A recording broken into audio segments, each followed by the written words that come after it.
함께 하나님께 예배하면서 하나님께서 우리에게 무엇을 말씀하고 싶어 하시는가, 그 말씀을 우리가 베드로전서 3장 8절부터 12절까지의 말씀을 통해서 함께 읽었습니다. 얼마 전 일입니다. 제가 아침에 일찍 일어나서 욕실에 들어가 거울에 비친 저의 얼굴을 한번 보았습니다. 여러분, 일반적으로 여러분들도 그렇게 하시죠? 그날따라 욕실에 큰 거울이 있어서 얼굴을 보는데 낯선 사람이 그 거울에 반영이 되고 있었습니다. 뭔가 잔뜩 화가 나 있는 표정이었습니다. 굉장히 피곤해 보였고 무엇인가 불만이 가득한 그와 같은 얼굴로 보였습니다. 모도 세우고 있고 워낙 낯설어서 제가 천천히 뜯어보았습니다. 근육이 탄력이 많이 떨어져서 축 처져 있는 그와 같은 모습이었고, 얼굴 주변을 보니까 어깨도 등도 조금 구부정한 유연성이 떨어진 경직된 한 중년이 거기에 서 있었습니다. 제가 생각하는 저와 좀 다른 사람이 거기에 반영되고 있더라고요. 더불어서 갑자기 이런 생각이 들었습니다. 참 보기 싫다. 비호감이다. 그런데 문제는 내 가까이 있는 가족은 이 모습을 볼 거다 하는 생각이 들었습니다. 나 자신이 평소에 생각하는 나하고 거울에 비친, 즉 다른 사람들이 보는 나하고 많이 다르구나 하는 생각을 갖게 되었습니다. 저는 교단의 기관에 봉사를 하다 보니 개교회보다도 한국교회 전체를 생각하면서 고민할 때가 많습니다. 얼마 전에 우리 한국 사회 안에서 여러분들도 아시다시피 기독교인들이 어느 정도 차지하고 있는가, 우리 전체 국민 중에 기독교인들의 수가 어느 정도 되는가 하는 걸 발표한 일이 있는데, 거기에 보면 이제 어느새 우리 사회에서 가장 많은 시민들이 믿는 종교가 기독교, 개신교라고 하는 사실이 확인된 것을 보았습니다. 더불어서 많은 우리 사회에 함께 살고 있는 사람들이 우리나라에 있는 종교에 대하여 어떤 호감도를 갖는가 하는 다른 설문조사 결과도 역시 기독교계 신문을 통해서 발표된 일이 있습니다. 거기에 보면 나는 불교에 호감을 갖는다 하는 사람이 25% 정도 나왔습니다. 나는 가톨릭, 즉 천주교에 호감을 갖는다 하는 사람이 18%로 나왔습니다. 그럼 제가 한번 물어보겠습니다. 개신교, 즉 기독교에 호감을 갖는다, 한 몇 퍼센트 나왔겠습니까? 아마 이 기사를 직접 읽어본 성도님들도 계실 텐데 10%가 나왔습니다. 충격이지 않습니까? 그런데 여러분 주변 이웃과 직장에서 다른 종교를 믿고 있는 많은 사람들과 함께 이웃하여서 살고 있을 것입니다. 어느 종교를 믿는 사람이 가장 종교적인 열심이 큽니까? 단연 개신교 신자입니다. 기독교 신자입니다. 기독교 신자는 매주일 이처럼 함께 하나님 앞에 나와 예배합니다. 하나님 앞에 열심으로 헌금 생활하기도 합니다. 교회에서 여러 가지 봉사활동을 직분으로 맡아 섬기기도 합니다. 어떤 사람들은 해외에까지 선교의 이름으로 봉사하는 사람들도 많이 있습니다. 이렇게 자기 자신만 아니라 우리 지역사회를 위해서 애쓰는 사람들이 많은 종교인들이라면 개신교에 대한 호감도가 사실 가장 높아야 되지 않겠습니까? 그런데 왜 이렇게 낮은 것입니까? 이 괴리 현상을 저는 거울에 비친 저의 모습을 보면서 한번 생각을 해보았다, 그 말입니다. 아마도 함께 살아가는 우리 사회에서 많은 사람들이 기독교인 혹은 교회를 너무 몰라서 오해하고 있거나, 아니면 기독교인들 자기도 모르는 새에 기독교의 가르침 중에 가장 중요한 어떤 것을 잃어버리고 있는지도 모른다 하는 생각이 들었습니다. 저는 오늘날 한국교회 그리스도인들이 그 소중한 것을 잃고 있다 하는 확신을 가지게 됐습니다. 그 잃은 게 무엇인가? 그게 바로 따뜻함이다 하는 확신을 가지게 되었습니다.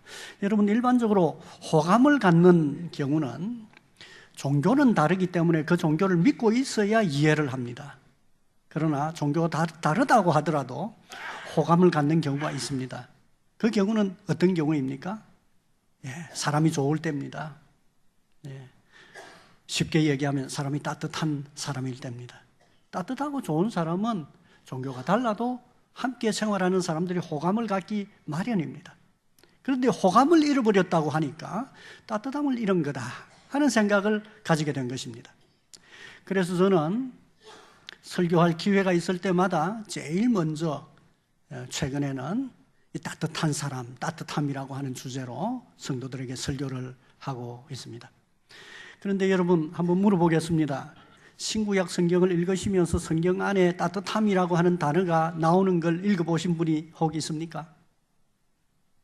어떻습니까? 성경에 그런 단어 나옵니까? 따뜻한 사람 이런 단어 나옵니까?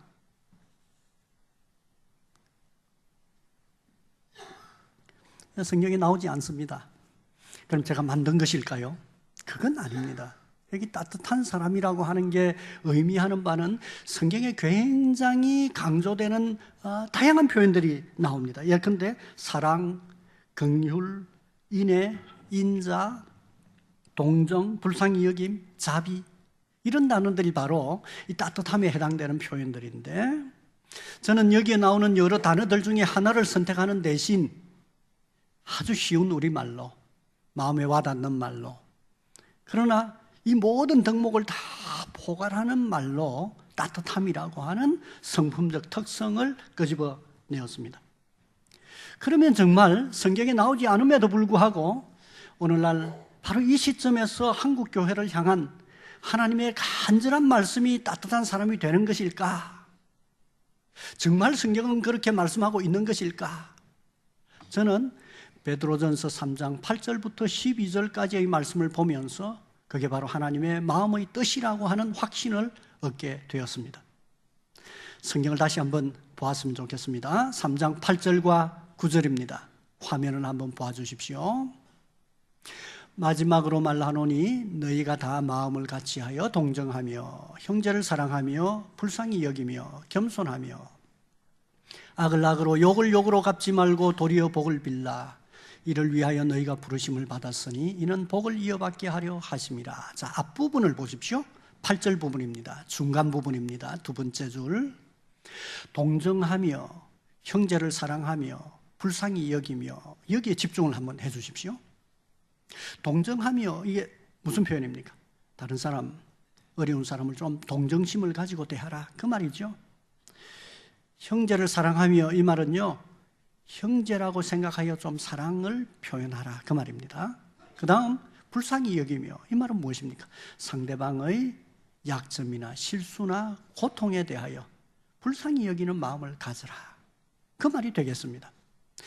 이 세 낱말이 각각 다른 말이긴 하지만 사실은 다 똑같은 것을 요구하는 표현입니다. 좀 따뜻한 사람이 되라, 그 말이죠. 따뜻한 사람이 되라고 하는 그 표현을 좀 더 구체적인 맥락 가운데서 따뜻한 사람이 되는 것은 동정심을 갖는 걸 뜻한다, 형제처럼 사랑하는 것을 뜻한다, 그리고 불쌍히 여기는 것을 뜻한다, 그렇게 말하고 있습니다. 여러분, 이 세 표현이 다 좀 싫은 사람은 싫다고 그래라, 거리를 좀 두고 살아라, 그 표현입니까? 아닙니다. 좀 멀리 해라, 그 말이라기보다는 좀 친밀하게 다가가라, 그 말이죠. 동정하며 형제를 사랑하며 불쌍히 여기며, 이렇게 무엇인가 친밀하게 다가가기를 요구한다고 하는 생각을 가지고 다시 8절의 말씀을 한번 봐주십시오. 화면을 띄워주십시오. 8절입니다. 바로 동정함이 앞에 어떤 단어가 나옵니까? 다 마음을 같이하여. 그렇죠. 상대방에게 친밀하게 다가가려고 하면 그의 생각을 이해하려고 해야 합니다. 그의 마음을 이해하려고 해야 하죠. 같은 마음을 갖는 게 필요합니다. 그리고 뒷부분을 보십시오. 불쌍히 여기며 다음에 겸손하며 이렇게 되어 있습니다. 여러분, 우리가 제일 싫은 사람이 어떤 사람입니까? 교만한 사람이죠. 거만한 사람이죠. 달리 얘기하면 함께 있으면 늘 항상 나를 무시하는 사람이에요. 누가 그 사람을 좋아하겠습니까? 우리가 다가가려고 하면 그를 높여줘야 합니다. 나를 낮추고요. 그게 바로 겸손하며 그 말이죠. 바로 그 뒤에 또 보십시오. 악을 악으로 욕을 욕으로 갚지 말고 도리어 복을 빌라. 상대방이 나에게 악행을 행합니다. 그럼 내가 화가 나서 나도 악행으로 갚아줍니다. 상대방이 나에게 욕설을 내뱉습니다. 나도 화가 나서 두 마디 더 해줍니다. 이건 서로 나누어서 살자 그 말이죠. 친밀하게 다가간다고 하는 것과는 전혀 다른 태도라고 할 수 있겠습니다. 그래서 악을 악으로 욕을 욕으로 갚지 말고 도리어 복을 빌라. 이 표현이 다가가는 것을 뜻하잖아요. 여기까지가 8절입니다. 그리고 보면 다 마음을 같이하여 동정하며 형제를 사랑하며 불쌍히 여기며 겸손하며 악을 악으로 욕을 욕으로 갚지 말고 도리어 복을 빌라까지가 여러 단어 다른 표현으로 구체적인 상황 가운데서 표현되어 있지만 전체는 한마디로 얘기하면 좀 어떤 사람이 되라고 하는 것의 구체적인 적용입니까? 따뜻한 사람이 되라 그 말입니다. 따뜻한 사람이 되라 하는 생각만 갖는 게 아니라 따뜻한 사람이 되도록 구체적으로 마음을 같이 하고 동정하고 형제를 사랑하고 불쌍히 여기고 겸손하고 복을 빌어라. 그렇게 말하고 있습니다. 여러분, 이 정도 보면 하나님의 성령께서 우리에게 얼마나 따뜻한 행동을 구체적으로 요구하시는지 우리가 알 수 있습니다.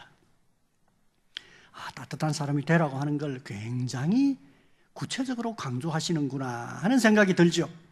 그런데 이걸로 끝이 아닙니다. 여러분, 이 구절 제일 앞부분을 한번 보십시오. 마지막으로 말하노니 이렇게 기록되어 있습니다.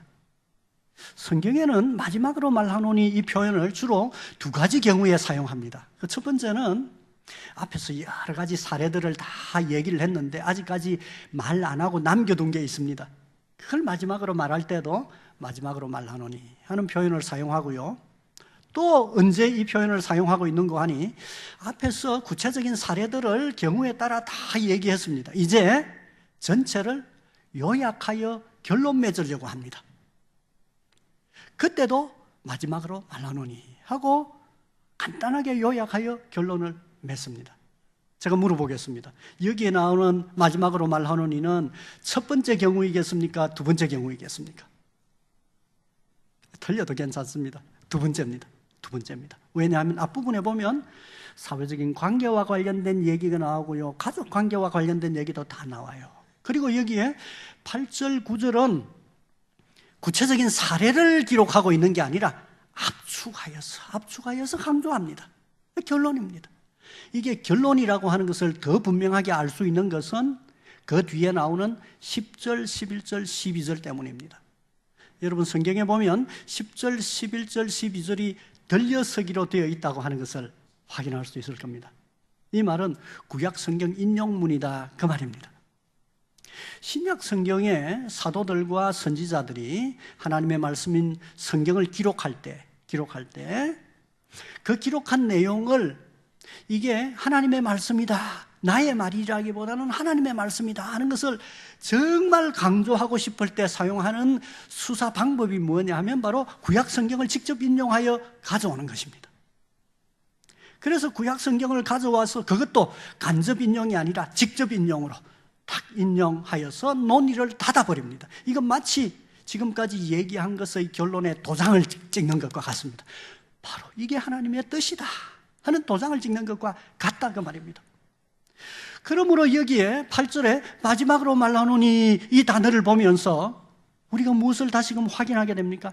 따뜻한 사람이 되라고 하는 것은 바로 결론적인 요구이다 하는 사실을 알게 됩니다.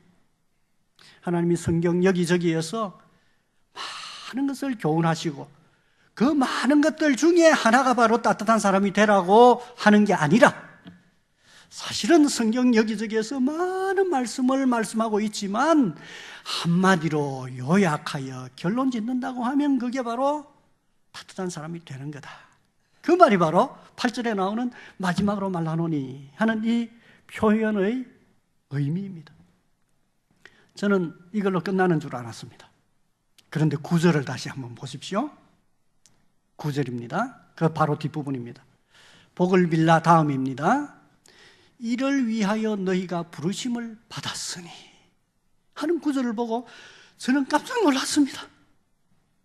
우리 모두는 하나님의 성령이 우리의 마음에 감동하여 복음의 말씀을 믿을 수 있게 되었고 하나님의 자녀 그리스도인이 되었습니다.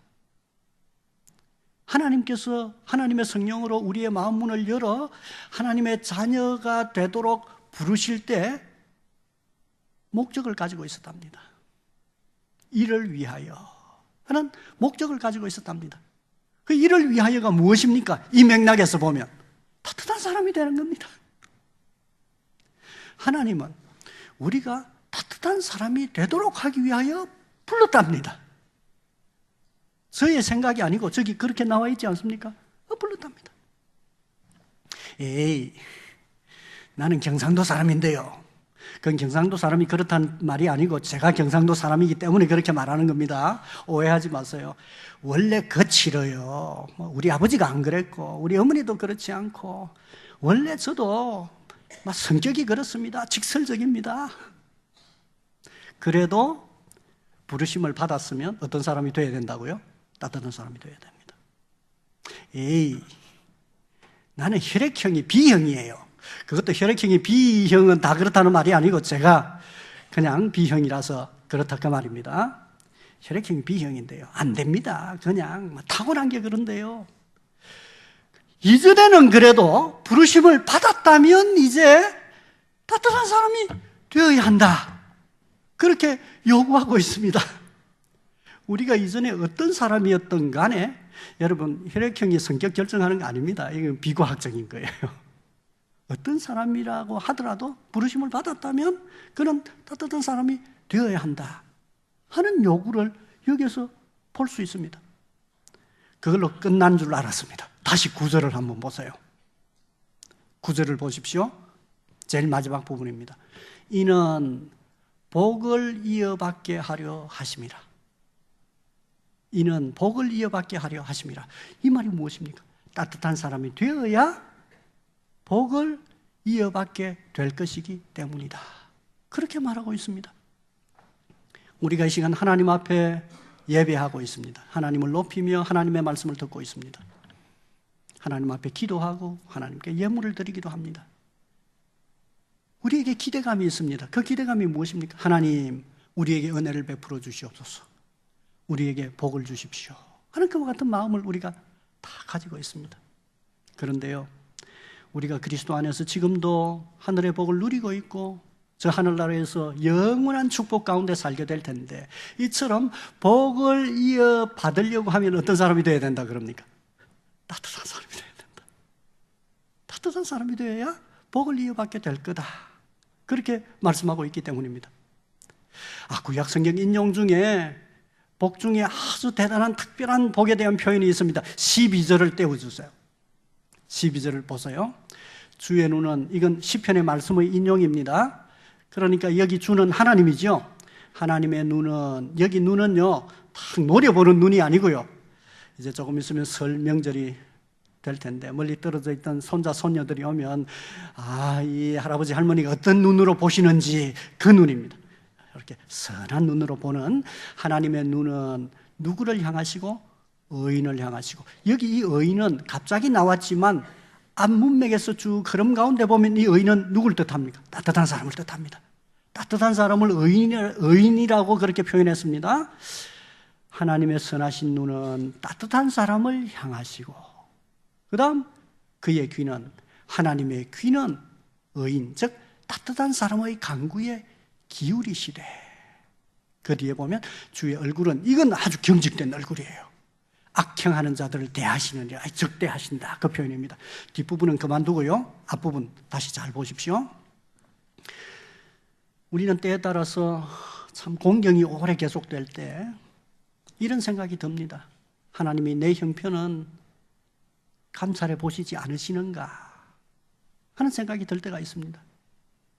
그래서 우리가 기도할 때 하나님, 나의 처한 이 현실을 감찰해 주십시오. 참 살펴주십시오.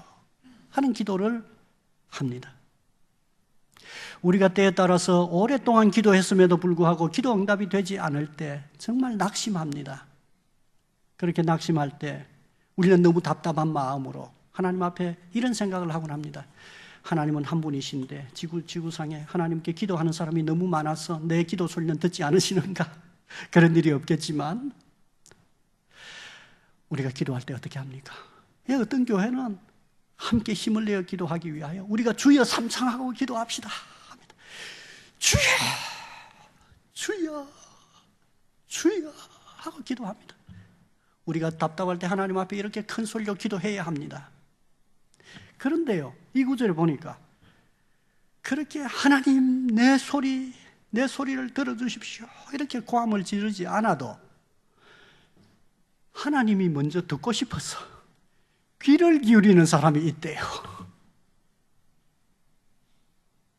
그가 충분히 표현하지 않아도 중얼중얼 웅얼웅얼 거려도 그게 무슨 말인지 무엇을 원하는지 알고 싶어서 하나님이 귀를 기울여서 듣고 싶어 하는 사람이 있대요. 그 사람이 어떤 사람입니까? 따뜻한 사람이에요. 따뜻한 사람. 하나님이 따뜻한 사람을 선한 눈으로 보시고 그 강구에 귀를 기울여서 듣고 싶어 하신다. 여러분, 이 사람 정말 복된 사람 아닙니까? 복된 사람이죠. 복된 사람이죠. 저는 이 8절부터 12절까지의 이 말씀을 보고 너무 놀랐고 전율이 일던 했습니다. 야, 하나님이 정말 우리에게 따뜻한 사람이 되기를 기대하시는구나.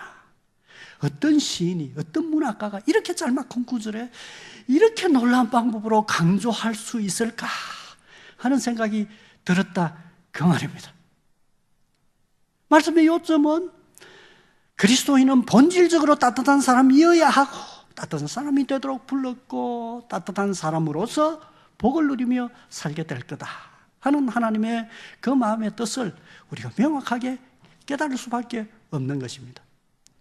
그러면 우리가 특히 어떤 관계에서 좀 따뜻한 사람이 되어야 되겠습니까? 저는 이 시간에 간단하게 두 가지만 적용을 해보려고 합니다. 첫 번째는 하나님의 뜻은 가까운 사람들과의 관계에서 좀 따뜻한 사람이 되라.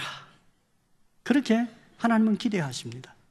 여러분, 가까운 관계는 주로 어떤 사람들이 가까운 관계입니까? 남편과 아내, 가까운 관계죠? 정말 가까운 관계죠. 일평생 동안 가장 가까이 오래 있는 가까운 관계입니다. 그 다음 또 어떤 사람이 가까운 관계입니까? 부모와 자녀.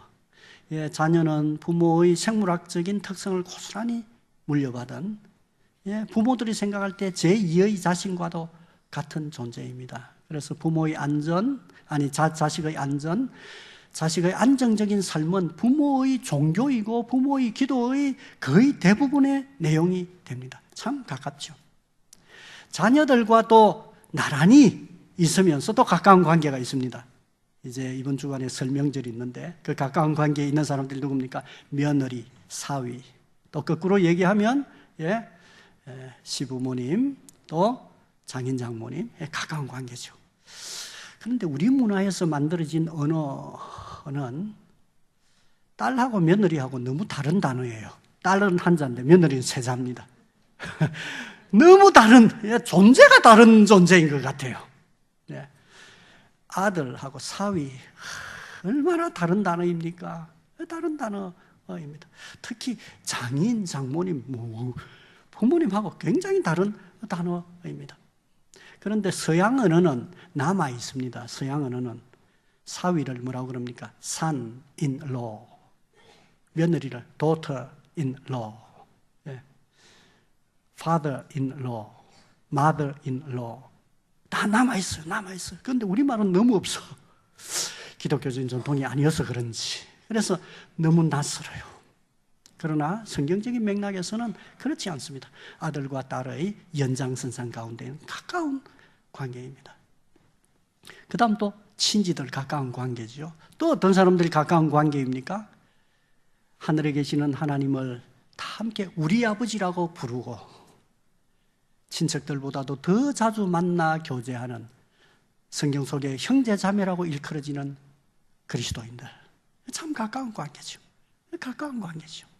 이러한 가까운 관계 안에서 따뜻한 사람이 되라고 요구를 받습니다. 그러면 이런 생각이 들지 않습니까? 에이, 가까운 관계는 당연히 따뜻하죠. 따뜻하니까 가깝게 있죠. 네, 많은 경우는 맞습니다. 그러나 항상 그런 것은 아닙니다. 타락한 이후에 인간은 욕심과 타락한 그 본성 때문에 가까운 관계에 있기 때문에 갈등을 해결할 방법이 없고, 가까운 관계 안에 있기 때문에 학대와 폭행이 감추어져 있는, 견딜 수 없는 것과 같은 관계들도 있다고 하는 사실을 우리는 잘 알고 있습니다. 이러한 가까운 관계에서 따뜻한 사람이 되라고 하는 요구를 받고 있다 그 말입니다. 우리나라 사람들의 정신세계에 이 관계에 큰 영향을 미치는 건 한두 가지 정도 됩니다. 아주 간략하게 말하면 하나는 유교적인 의식입니다. 유교적인 의식은 상세하게 설명할 필요가 없이 한마디로 얘기하면 장유유서입니다. 위아래를 항상 구별합니다. 그래서 처음에 만나면 나이 몇 살입니까? 거기에 따라 바로 형님이네 뭐 이렇게 위아래, 모든 경우를 위아래로 이렇게 다 나눕니다. 여러분, 여기에서는 따뜻함은, 윗사람은 따뜻함이 선택입니다. 윗사람이 아랫사람에게 따뜻하게 하면 좋은 분이지, 따뜻하게 하지 않아도 뭐 어쩔 도리가 없습니다. 그러나 아랫사람은 윗사람에게 따뜻하게 대하는 게 의무입니다. 의무입니다. 따뜻하게 하지 않으면 어떻습니까? 얘 바로 돌아오죠. 의무입니다. 그럼 여러분, 어느 편이 마음에 상처가 많겠습니까?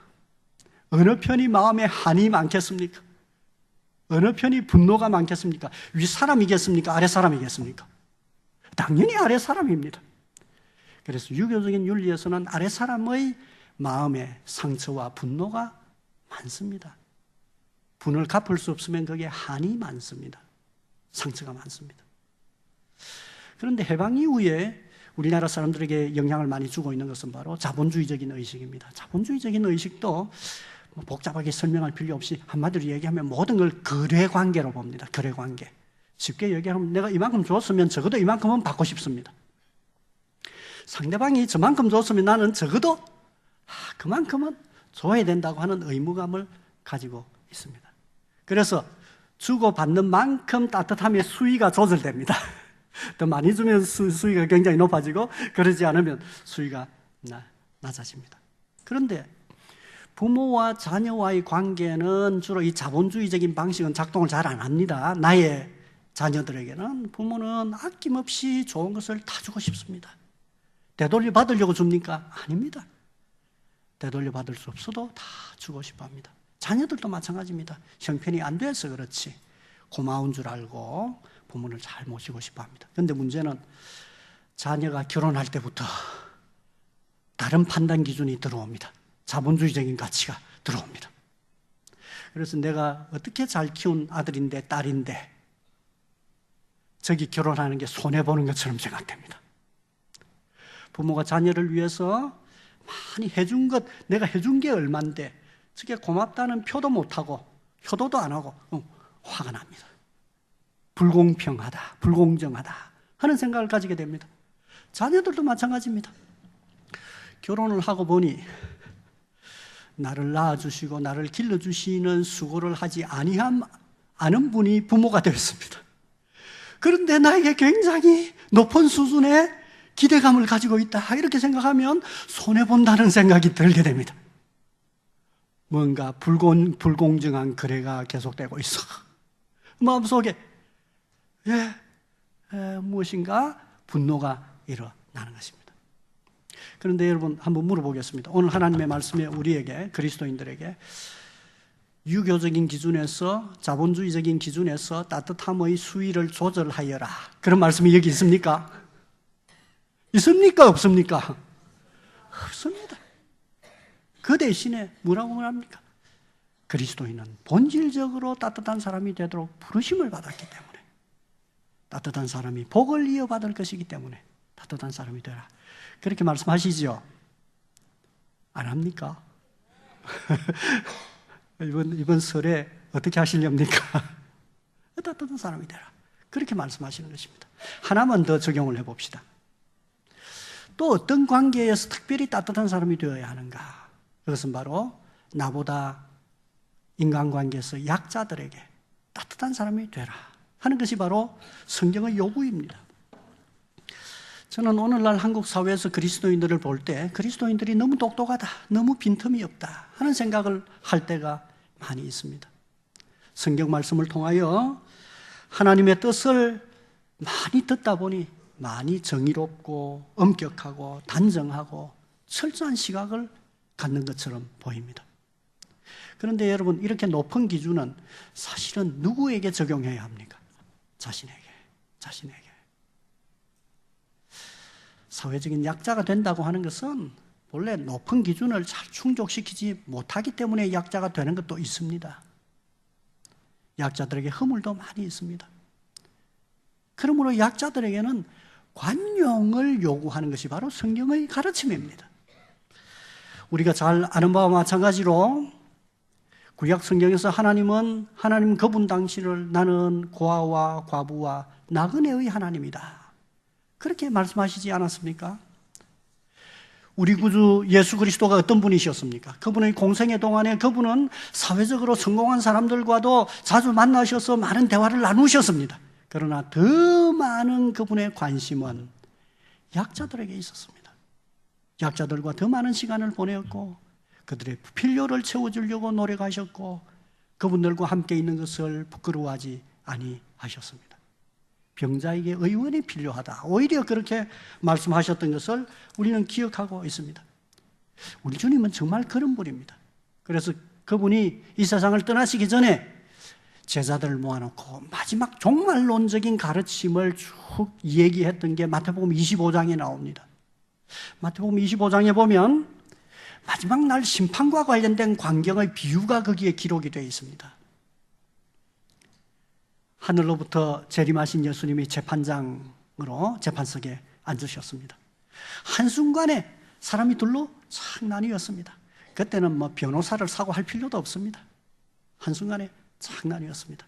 한쪽은 양의 부류라고 일컬어졌고 이 사람들은 하나님 나라에 적합한 사람들이라고 하는 판결을 받게 됩니다. 한쪽은 염소의 편으로 인정되었고 이 사람들은 하나님의 나라에 적합하지 못한 사람으로 판결받게 됩니다.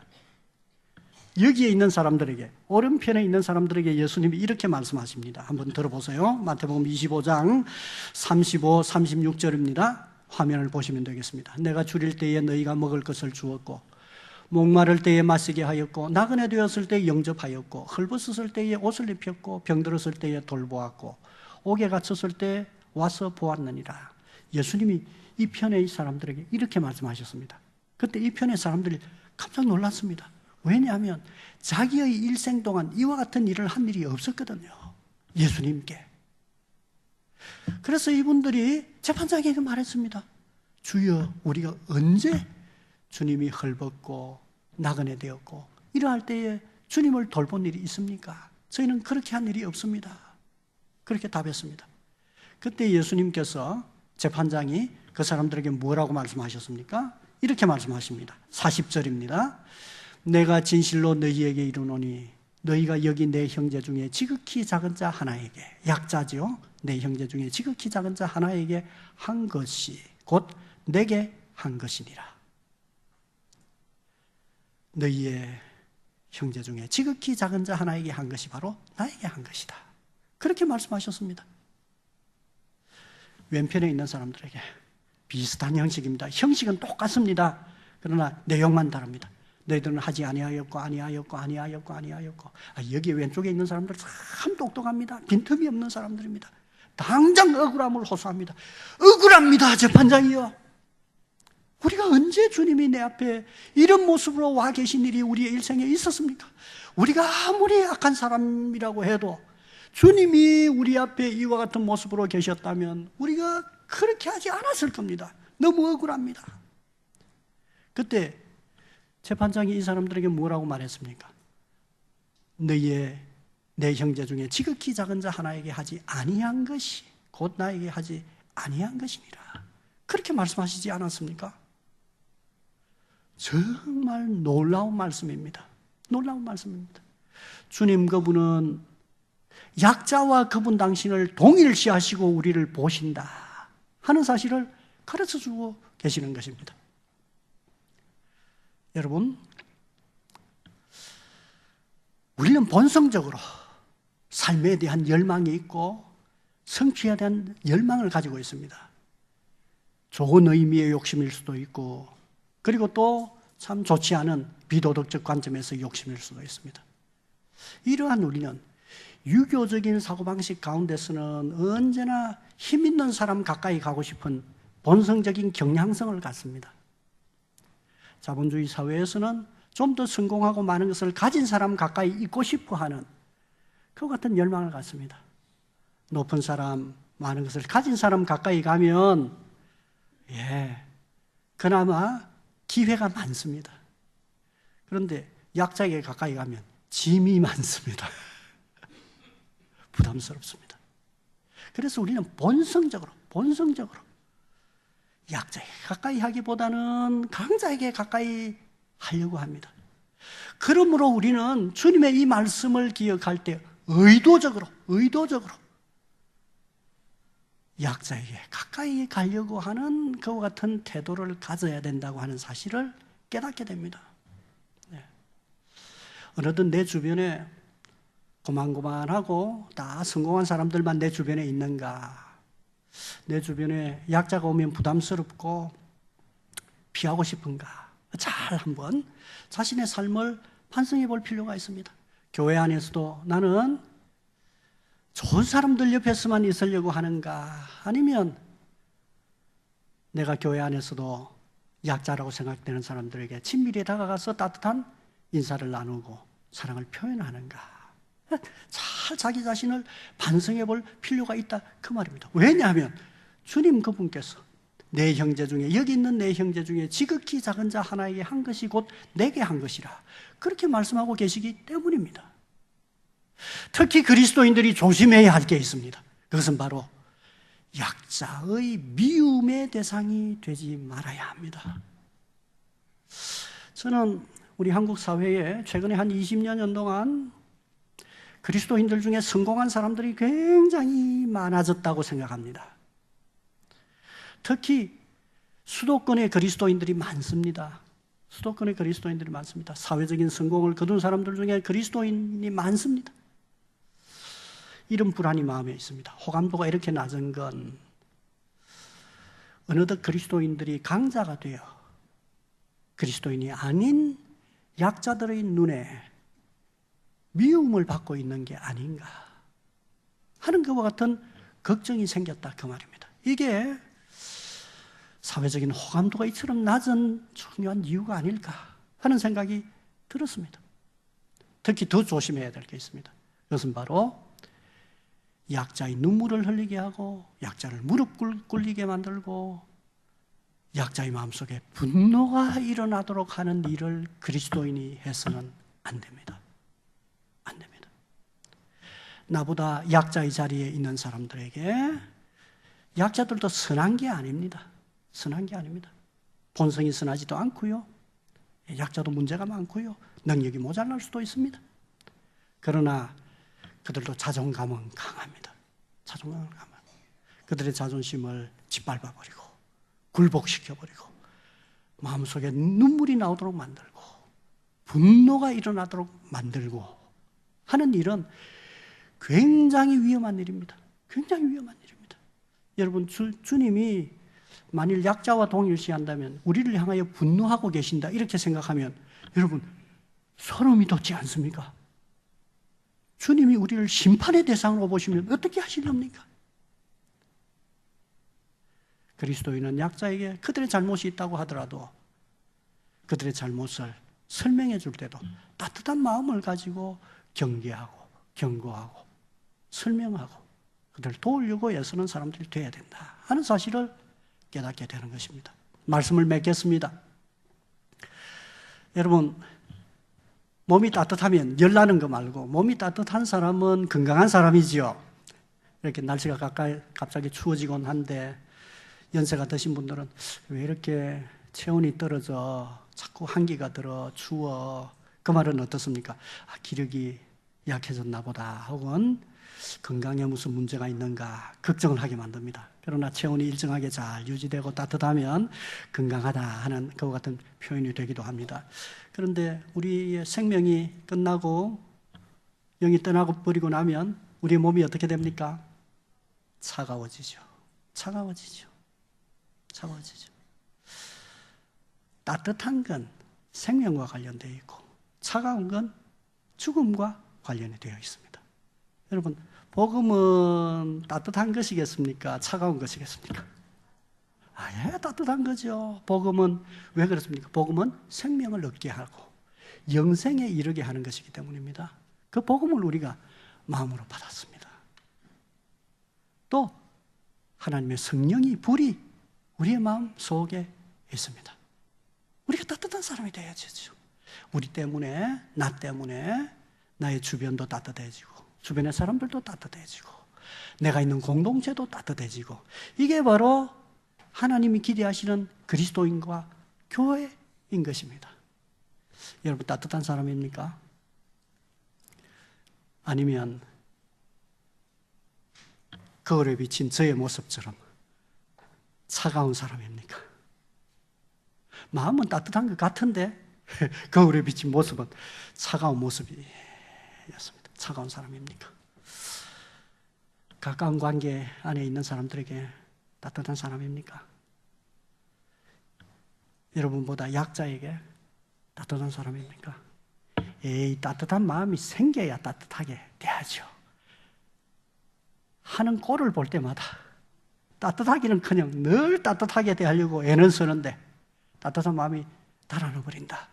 여러분, 여러분의 감정의 명령을 따르렵니까? 아니면 하나님의 명령을 따르렵니까? 뭘 따라야 되겠습니까? 하나님의 말씀을 따라야 됩니다. 내 마음에 따뜻한 마음이 안 생기면 그러므로 어떻게 해야 하겠습니까? 너 조성국 따뜻한 사람이 되라. 하나님이 너를 따뜻한 사람이 되도록 불렀다. 내가 따뜻한 사람이어야 복을 이어받을 거다. 자기 자신을 향하여 명령해야 하는 것입니다. 여러분, 내일 아침에요, 일어나자마자 거울 한번 보세요. 저처럼. 거울 한번 보세요. 혹시나 얼굴이 너무 경직되어 있고 화가 잔뜩 나 있는 것 같으면 한번 잘 풀어보세요. 잘 풀어보세요. 마음으로 아무리 따뜻해도 말로도 따뜻해야 하고 표정으로도 따뜻하게 대해야 하고 행동으로도 따뜻하게 대해야 합니다. 따뜻한 사람이 되어 하나님의 축복 가운데 살아갈 수 있는 우리 모든 성도 되시기를 주님의 이름으로 축원합니다.